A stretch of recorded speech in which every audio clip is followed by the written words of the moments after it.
Halo, selamat kembali di One Stock Research. Di episode kali ini kita akan membahas terkait dengan peluang arbitrase ya. Bagi teman-teman yang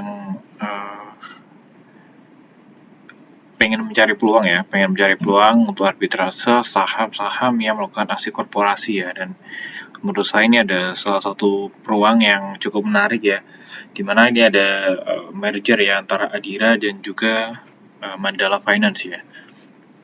Di mana setiap merger suatu perusahaan itu pasti ada satu perusahaan yang pasti akan delisting ya, atau ada satu perusahaan entitas yang masih berdiri di bursa dan satu perusahaannya lagi perusahaannya ini akan istilahnya delisting lah ya, ngomong bahasa gampangnya gitu.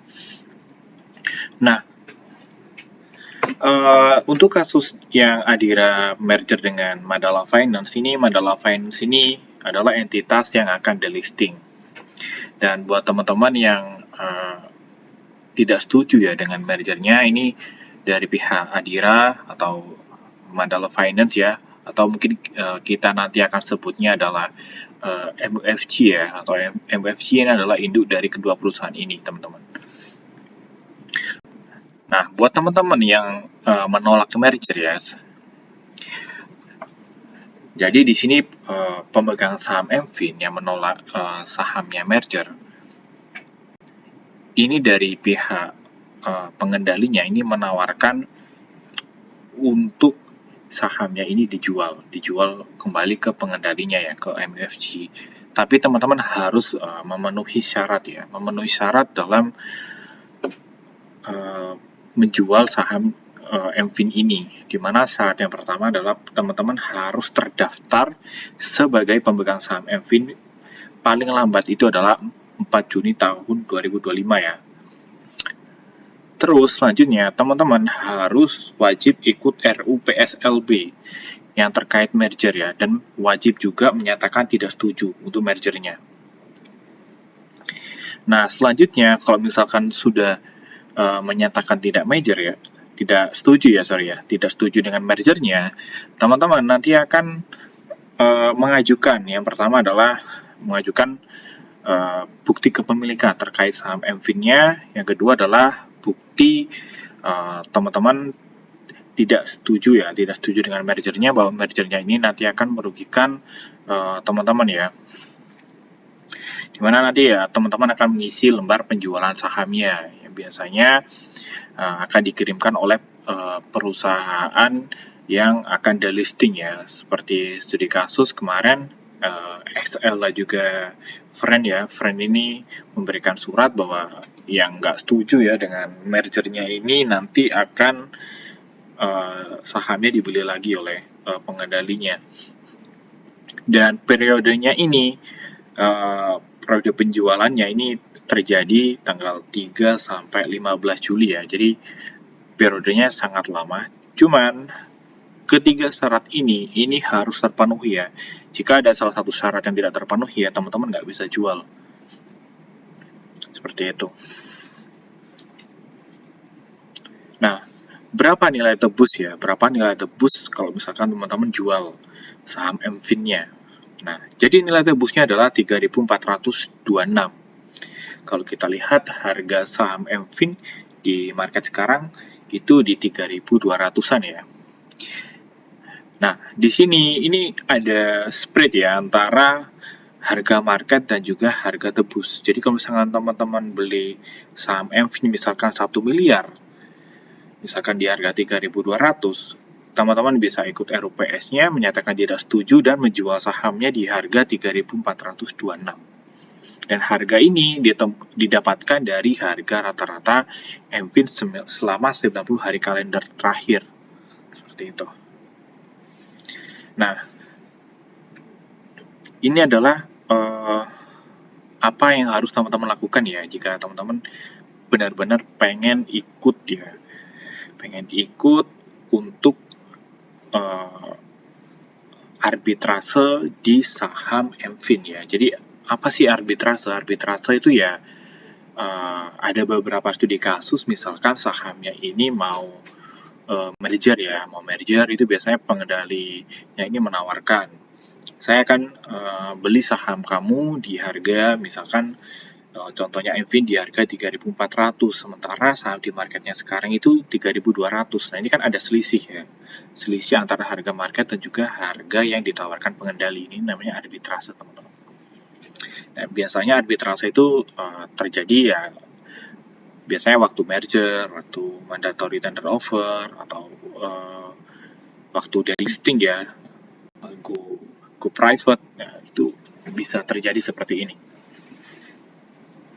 Nah, buat teman-teman yang tertarik untuk mengikuti arbitrase, mungkin bisa dicatat ya apa aja yang harus teman-teman lakukan ya. Yang pastikan yang pertama itu sahamnya itu ada ya, ada tercatat per 4 Juni. Jadi per 4 Juni harus mempunyai saham ini. Jadi kalau misalkan kita ngomongin punya saham, kalau misalkan ngomongin aman ya seharusnya teman-teman belinya sebelum 2 hari sebelum 4 Juni ini udah punya sahamnya ya, karena kan proses kita ngomongin proses settlement dalam dunia transaksi saham itu kan 2 hari ya. Jadi ya mentok-mentok kita ngomongin paling lambat ya tanggal 1 ya, kalau misalkan itu. Tanggal 1 kita beli, tanggal 2-3 settle gitu. Terus yang kedua adalah hadiri RUPSLB. Jadi teman-teman harus hadir dan menyatakan tidak setuju ya terhadap proses mergernya. Mungkin teman-teman bisa beralasan bahwa teman-teman merasa MFIN ini perusahaannya masih bagus dan tidak harus merger, karena selama ini MFIN membagikan dividen dan merasa teman-teman ini sangat dirugikan karena kalau misalkan MFIN nanti di merger, teman-teman merasa nanti dividennya kurang bagus atau kurang besar lah, kita ngomongnya seperti itu. Mungkin teman-teman bisa buat alasannya ya. Terus yang ketiga adalah kirim formulir pernyataan penjualan ke BAE ya, Biro Administrasi Efek, beserta dokumen pendukungnya ya. Jadi dokumen pendukungnya tadi yang saya jelaskan di video di yang slide ini ya, yaitu bukti kepemilikan, terus juga bukti tertulis bahwa merger ini merugikan bagi teman-teman. Terus yang keempat adalah jika sahamnya masih berbentuk warkat, itu harus dikonversi ya, dikonversi ke saham elektronik. Jadi yang teman-teman ada teman atau saudara yang punya saham MFIN, yang sahamnya ini masih dalam bentuk kertas, itu silahkan dikonversi ke Scripless. Jadi kalau misalkan ada teman yang masih punya warkatnya, mungkin bisa kontak ke saya, nanti saya bantu ke Scripless kan ya. Kebetulan saya beberapa kali ada nasabah yang warkat, saya bantu ke Scripless kan. Terus yang terakhir ya, jika semua syarat ini terpenuhi, ini akan dibayarkan tanggal 26 September tahun 2025. Jadi prosesnya ini lama. Jadi dari awal Juni ya sampai September itu berarti Juni, Juli, terus Agustus ya, September, hampir 4 bulan. 4 bulan ibaratnya dana kita ini mengendap ya di saham MFIN. Nah, dapatnya berapa persen itu tergantung teman-teman belinya di mana. Cuma di sini ada peluang yang menurut saya menarik ya. Nah, ini untuk tanggal RUPSLB-nya ya, tadi belum jelas untuk tanggal RUPS-nya. Jadi tanggal RUPS-nya itu adalah tanggal 18 Juni tahun 2025. Dimana buat teman-teman yang ingin mengikuti RUPSLB-nya itu harus tercatat memiliki saham MFIN tanggal 4 Juni ya. 4 Juni tahun 2025. Dan kalau misalkan teman-teman hadir, ini menyatakan ketidaksetujuannya ya, dan ingin menggunakan hak penjualan kembali atau hak appraisalnya. Nanti bisa teman-teman ikut aja dan menyatakan bahwa tidak setuju adanya merger ini ya.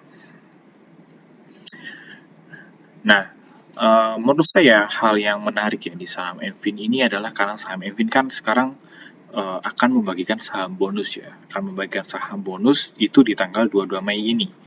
Nah, ketika saham ini membagikan saham bonus, itu rata-rata orang yang tidak mengerti itu dapat saham bonus pasti dijual. Nah, ketika sahamnya ini dijual dan kondisi MFIN sekarang yang tidak begitu liquid ya, saya yakin bahwa MFIN ada potensi dia turun di bawah harga 3.000 ya. Jadi ini peluang sangat menarik buat teman-teman nanti kalau misalkan dananya tidak dananya nganggur ya, dan ada waktu ya untuk mengikuti RUPSLB dan mengurus berkas-berkasnya. Ini menjadi peluang buat teman-teman daripada uangnya ditaruh deposito. Misalkan MFIN ini turun di harga 3.400. Sorry ya, jika MFIN ini turun di harga 3.000 ya, atau mungkin ya di harga 2.800, mungkin MFIN ini sangat menarik. Karena di jangka waktu 4 bulan, mungkin kita bisa dapat return 5-20% ya. Kalau misalkan MFIN turun ya, turun di harga di bawah 3.000. Nah, buat teman-teman yang pengen tahu ya source dari materi ini itu dari mana, mungkin teman-teman bisa baca aja ya dokumen mergernya dari MFIN di laporan keterbukaan bursa. Mungkin ini saya catat ya halaman-halamannya berapa. Mungkin teman-teman bisa cross-check aja kembali dan bisa dipelajari. Mungkin lebih detailnya mungkin bisa mendengarkan ya dari saya. Dan ini adalah contoh saham ketika dia membagikan saham bonus ya. Jadi ketika membagikan saham bonus, setelah saham bonusnya dibagi pasti sahamnya naik, habis itu sahamnya turun ya. Makanya saya bilang ini peluang menarik, karena kalau sahamnya turun, kita kan pasti ada standing buyer yang ingin membeli saham MFIN di harga 3.000 sekian tadi ya.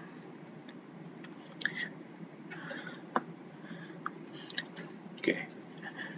Nah, ini adalah contoh MFIN juga ketika dia memegang saham bonus, dia ARB teman-teman, sempat ARB. Jadi kalau misalkan nanti MFIN ketika saham bonus dia ARB, ini peluang buat teman-teman arbitrase. Dia turun 25%, itu teman-teman bisa jual. Misalkan dia turun dari harga 3.400, itu teman bisa dapat untung 20% kalau teman-teman dapatnya di harga ARB ya. Tapi agak ribet juga, maksudnya agak ribet juga kalau misalkan harus ngurus dari yang ikut RUPS, terus melakukan appraisal, terus uangnya juga baru cair di September juga, seperti itu. Ya, mungkin itu aja ya dari saya. Mungkin ada yang mau ditanyakan atau ingin berdiskusi, bisa kontak aja di nomor yang ada di deskripsi pada video ini. Dan buat teman-teman yang tertarik juga jadi nasabah Stock Research, bisa kontak aja nomor yang sama. Mungkin nanti kita bisa berdiskusi atau mungkin bisa ketemu ya kalau misalkan teman-teman berdomisili di Surabaya, mungkin kita bisa ketemuan terlebih dahulu, berdiskusi, dan kalau misalkan cocok boleh menjadi klien Stock Research seperti itu. Oke, sampai jumpa di next video.